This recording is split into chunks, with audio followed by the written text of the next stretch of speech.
All right, I have this slab of red cedar here. It is 2 inches thick. It is about 10 to 12 inches wide, depending on which end you're at. It's a bit spalted here, but for the most part, this is just what cedar does. Um, it's live edge, obviously.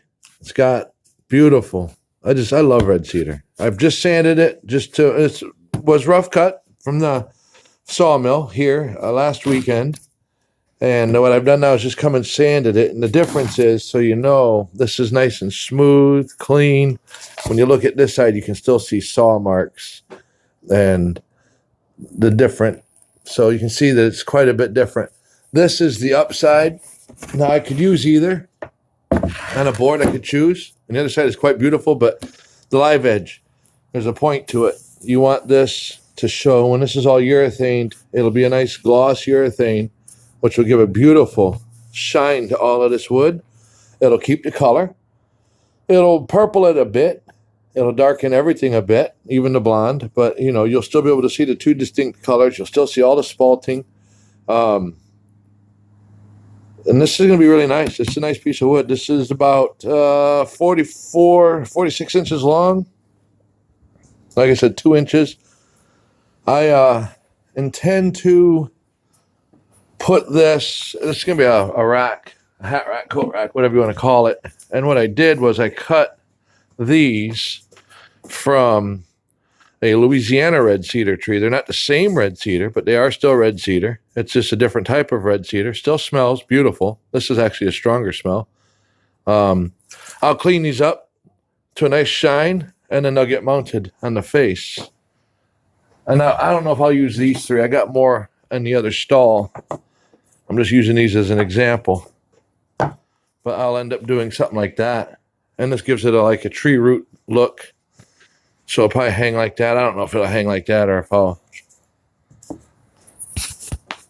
I have been requested to make something to hold sweaters and all of that. So I'll probably do that. Something of that nature. Now, when these are all cleaned up, these are beautiful. These are absolutely beautiful pieces of wood. And they get urethaned as well. And believe it or not, a lot of this will go a little bit darker and will help blend real well with this red cedar. It'll go a little bit darker, but spalting, for anybody who's wondering what spalting is, this is spalting. This is a good example of spalting. And what it is it's actual a process of decay in wood. And what happens is as it lays on the ground or as it wherever you have it, it begins to decay. It will start to absorb different things, and it will start to pass through the grains, and you'll start to get all of this nice stain. And believe it or not, this is what makes wood beautiful. Nice, clean, plain lines make wood a nice utility. But you want to make wood into art, you need spalting. You've got to have something pattern-wise to look at beyond just a utility clean, grain. So that's what spalting is. Spalting is the natural decay of wood.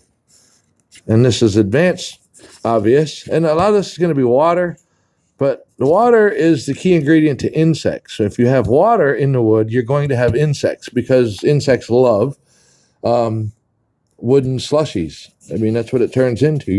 You kind of break it down for them, make it easier for them to drink it right up. So they hand in hand. Wormwood almost always is a spalted wood. But it's a spalted wood that's in advanced decay because it has insects. So this is a wormwood. Insect decay, pretty wood.